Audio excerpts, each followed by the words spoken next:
Today we are going to talk about conversion between data types. The first thing we are going to do is convert a string into an integer. So there is a variable a and 22 is saved in it as a string. 22 is not considered as an integer because you cannot do any mathematical operations with it yet because it's saved in quotation marks. In quotation marks, we save symbols, alphabets. You can also save numbers like this, but that wouldn't be considered as real numbers, as integers to Python. Now we are going to convert it into an integer. So I'm making another variable that's b, and in that I have used int, that is a keyword for integer. Like int brackets a, it means whatever value is saved in a will be converted into an integer and then it will be saved into a variable b. Now I'm printing the types of a and b. So I'll put it into print.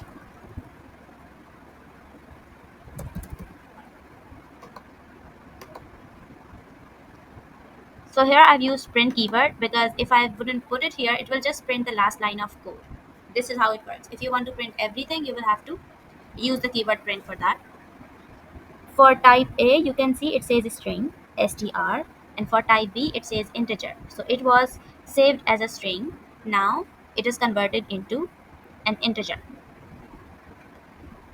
Next, we have conversion from integer to string. Now we are going back from integer to string. So I have saved 30 into a variable c, and in another variable that is d, I'm converting that integer into a string. So I'm using str, the keyword for string, and then the variable in which 30 is stored. So str bracket c means that whatever saved in c, just change that into a string and then save it into the variable d. And then I've printed type d. So what data type is saved in variable d? I'm gonna play it and it shows me string. So now that it has converted it, it's showing me this. Next we have float. In this example, we are going to convert an integer into a float. We have already discussed what a float is. The float data type is any decimal number that has a decimal point in it. That would be considered as a float. Now, we have this variable e. A number is saved in it, that is 30 again. In variable f, I'm converting e, I mean the value that is saved in e, into a float.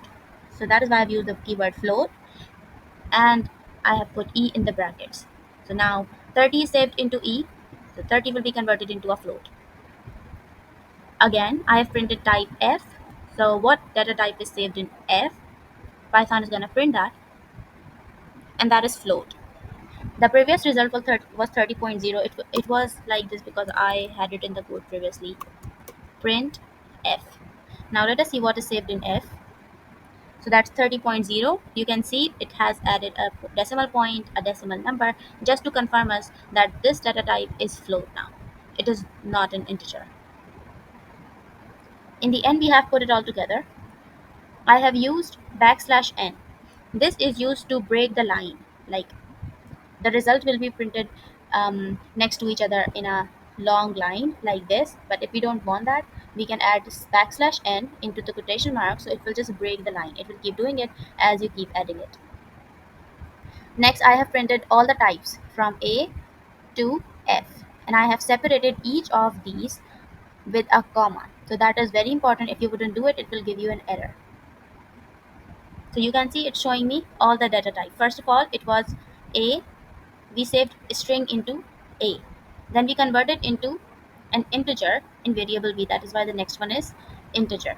Then in type C, we saved an integer again and converted it into a string. So D is next, and in D you have a string. Then in E we saved an integer again, that was 30, and then converted it to float in F. So the type of F is float here.